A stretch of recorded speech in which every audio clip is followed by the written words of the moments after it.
uh, pharmacogenomics in diabetes medicine, how close and how far we are. So over to you, sir. Thank you. I'm bringing up the rear of this conference, and hopefully, the one nice thing is you don't have to go take a long ride back when you leave it. So hopefully, we still have a few people besides the chairperson listening in. When she talked to me about this, I actually put up a picture of Casper the Ghost, because this is really an area that is so much in flux. We're not so sure. By the way, am I audible? Yes, sir. Area is so much in flux that it's so difficult to talk about this because it's evolved over a period of time. Interestingly, what is this whole thing about? I think it's important to remember that what we are talking about is what is causing the variations in dosage, variation in response, and variation in the adverse effects that occurs in common medications. Initially, this was done through a genetic mechanism that was through a candidate the gene approach, and now we have the advantage of having GWAS and others. But as I can tell you, this is far more complex than everyone would like it to be, and it's nowhere near where we want to bring it into clinical practice. Unfortunately for diabetes, this has happened. Although in many other areas, you will see, and I'll give you the exception in diabetes, you will see that this pharmacogenetics or pharmacogenomics has taken a big stride, for example, with use of warfarin, with use of abacavir, where the stakes are high, where the adverse events are high, these have taken big strides. What is the framework of pharmacogenomics? So one, there is a variation in efficacy and treatment, and this could be due to pharmacokinetics or pharmacodynamics. The pharmacokinetic variation is due to the genetics of drug transport and metabolism. The pharmacodynamic variation is because of the genetics of diabetes risk itself and the genetics of the target receptor or organ that is being studied. Unfortunately, again, as I said, this is such a simplified explanation that there are much more things that affect the drug other than just the gene expression. Therefore, unless it's available in front of you, many of the time it may not be useful to obtain. The one big thing that we know, and this is the reason why precision medicine is such a big thing in diabetes, is the discovery of the MODY genes. And remember HNF1A, and of course, this particular one, the KNCJ11 and ABCCA, which are part of the inwardly looking potassium channel and the SUR1 receptor, have pretty much identified subsets of patients who don't require insulin, right? And who can be taken on medications. On the other hand, you have these people who are type 1 diabetes, who have mutations in the HLA region, insulin region, and the PTPN22 region. All of these require insulin. On the other hand, there are other parts of things, for example, TCF7L2, which sort of reduces the action to some of these drugs, right? So, given the drugs that are available, we know of some ways that the pharmacogenetics affect them, right? We know, and this is through the candidate gene approach. We know about metformin, which is the best study. We'll talk about this a little more. We know something about sulfonylureas, especially the ABC88 and KNCQ11 gene. Some things about the thiazolidinedione, and of course, a lot of things about meglitinides, a drug that is not very much used in our population. As I said, monogenic diabetes is one very example of precision diabetes. And it's also interesting because you do some reverse engineering and look at things to figure out other things. From a clinical point of view, we know that some of these, for example, HNF1A is involved in CRP mechanisms, or low CRP is in fact one of the pointers towards a MODY diabetes. But it's important to understand that at least in this particular area, we are already in the era of precision medicine. Metformin is an interesting example, and if you look at this carefully, it functions through several transporters. It's not metabolized in the body. It's taken up by this particular one called OCT1, right? And then from the enter side, it's taken to the blood by OCT1, and then it goes into the bile through OCT1 and is treated in the urine by OCT1. And OCT1 is the one that's very much studied. And one of the and the gene that, and the variation that encodes for it is an SCL22A1. What we know is that if you have one of these metabolites, and if you are a homozygote, and let's say the variations are there, then there's an increase in metformin intolerance, and of course a lowering of metformin efficacy.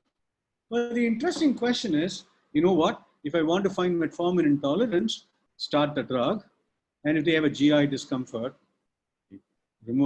I'll stop the drug. So the stakes are very, very low. Another interesting thing is, of course, is that just the presence of one of these does not necessarily mean the patient is going to have metformin intolerance. For example, the gut microbiota is a very, very important determinant of metformin intolerance. Also, when one of these becomes more, there is also an overexpression of the other. For example, the MATE2K pathway. So these candidate gene hypothesis and the candidate gene, methodology pretty much does not look at how these interact. And the truth is that the genes seldom are an important part, just one part of the whole thing. There are many other things, including the environment, other proteins, the presence of other variations or SNPs that make it happen. So it's important to understand that this is why we are not ordering more of these gene tests in our practices, right? But something very interesting is that one of the things that we know in the last couple of years is that metformin actually interferes with the cardiovascular benefits of SGLT2 inhibitors. Remember that what happens when you do an SGLT2 inhibition is activation of AMPK kinase and activation of SIT1 pathways that enhance autophagy and therefore promote the benefits. When you combine this with metformin, which actually works through the OCT1 and AMPK pathway, there's actually an attenuation of benefit. So at least we now know there are one or two things that we can look at it. Is there an OCT1 issue? When you have an OCT1 problem, does metformin not produce the effects? This is something that can be looked at. So there are some issues where traditional pharmacogenetics probably still has an impact. DPP4 inhibitors, again, we know that there are variations in response as the Asian subpopulation, mostly because of beta cell dysfunction, where DPP4 inhibitors actually do much better. On the other hand, if you look at this is TCF7L2 and NOR1, which are two genes that actually work towards either improving or reducing DPP4 effectiveness, right? So this is an overview of the pathways. I don't want to spend too much time on this, but what it tells you is that that many of these genes work at different levels and either improve the effectiveness of a drug or cause their adverse events. This is a summary of what we currently do. For example, with metformin, ATEM is looking at A1C reduction. SLC822 is looking at gastrointestinal adverse events. Sulfonylureas with KNJC11 and CYP2C9 look at A1C reduction. PPAR gamma looks at TZDs. With SGLT2 inhibitors, there is not much of evidence. But what we know is that since the effect of the GWAS, more and more of this has happened in the last few years. Not much in the public domain, but this is an area where there's an explosion that's waiting to occur. This looks at currently there are 463 genes or variations of genes which we call SNPs that impact the effect on diabetes. There's much more than what we knew a decade ago. But why is it that we don't have too many genes that we can measure, look at, and use in our practice? Look at what really happens is that the ones that have a very big effect size have a very small percentage in the population. On the other hand, what is present very commonly is usually has a very small effect size. For example, this is TCF7L2, whose total impact on the management of diabetes is very less, but it's quite common. On the other hand, if you look at the Modi genes, they are very rare, but their impact on management is very, very high. And also, there are lots of other issues, including methodology, in sequencing, in number size, the population that is studied. And these are the issues that people are looking at. So this includes testing, not easily available. And sometimes just starting the drug and taking it off is much more cheaper than ordering the test. Terminology is not standardized. It took me a while to figure out pharmacogenetics versus pharmacogenomics, and most of you would feel the same challenge. There are very few dose relating algorithms, lack of real world studies, lack of medication use data. Some of the databases are very poor. And of course, these are not really taught in medical schools. These are not part of symposia like these. For example, this particular topic comes at the rear end of a conference. There are other issues like ethical issues, privacy, and legal issues. Right? So how does this change? Is this going to be dead? No. There are new things that are going to occur, and there is a very, very interesting group of technology that has come into this that looks at what is called a system biology approach. One is the presence of jivas, what is derived from jivas that we are able to, using a computer, using pattern recognition, map and annotate, and then look at, more importantly, what are the things that are really useful. For example, we now know that there are networks. It's not just a gene, but a network of genes that acts. And each of these can have a weightage and an expression that affects the expression and the work of the other. And by actually giving them orders and using machine learning and artificial intelligence, we will be able to identify clusters that really work. Some of you may remember the other clustering by using data, K-means clustering, which actually identified 5 different kinds of diabetes in people. So what you really want to do is to put these two together. In the clustering, they showed that there was one cluster that had a greater time to insulin, another had a greater time to metformin. So when you put these two together, you will find some genetic association tests that actually work towards each other.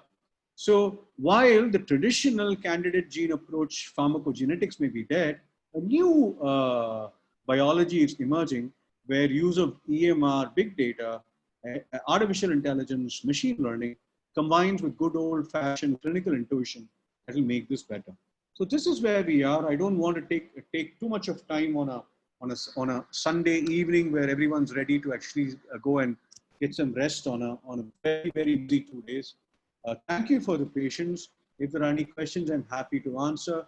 Again, thank you, Banshi, Hardik, and others who made this a wonderful, wonderful conference. Thank you so much. Appreciate this. Thank you, sir, for your wonderful presentation. One of the unique topic and how it will be useful in future and its clinical application. Before we have another questions, just I have read somewhere in 2008 some paper from Sri Nair where they said that Indians people, or we have our skeletal muscles and mitochondria have higher capacity to produce ATP in comparison to the Caucasian. So whether there is any, it is something like dissociation between our insulin resistance and energy production, likewise saying, or what exactly can be the pathophysiology, or what's your insight in that? So this has been very well shown that, that not only while we have a higher ATP production capacity, we also have a lower exercise tolerance that has also been looked at. What is important to understand is, that just looking at a gene and its expression alone does not seem to matter anymore. You need to start to bring in everything else. For example, I talked about metformin. It's a great way to look at things. If you look at OCT1, it tells you, okay, this will predict that metformin will not work. But the truth is there are other things that may make metformin work. For example, what kind of food you eat, what is the gut microbiota. If OCT1 is underexpressed, is MAT overexpressed. So these are other reasons why drugs work and not work. The genes are only a small part of the picture. So far, what we have done is looked at the elephant from our own perspective. We have looked at Like how we had this debate in the morning, the cardiologists are looking at it from one perspective, the nephrologists are looking at it from the other perspective. You really need a holistic perspective. Similarly, I think drug discovery, pharmacogenomics, and each of these need to be looked at the broader picture of ultimately what is its clinical utility. That comes from pooling down patient data, looking at various ethnic differences, we're looking at the interaction with the environment such as gut microbiota or other things, and also the gene expression. When multiple genes interact, the risk is higher. But again, that risk is only part of the larger picture. I hope that explains this. Yes, sir. Thank you, sir. And would again switch or hand over to Dr. Rutul if there is any question, or else say word of thanks for the session. No, there are no further questions in any chat box or in our uh, question answer thing. So we can close it down. Thank you very much, Dr. Krishna Seshadri sir, for wonderful explanation of everything. Thank you very much again. Thank you, Dr. Banshi, and congratulations to the whole team. Thank you so much. Thank you. Thanks, sir. Thanks, sir. And thank you, Dr. Rutul, for chairing this session. Thanks a lot. So here we conclude the session and also day 2 of our Diabetes Virtual Congress 2020. Thanks a lot, all of you, all participants, all speaker, all chairperson for the great support for this conference. Thanks. Thank you a lot.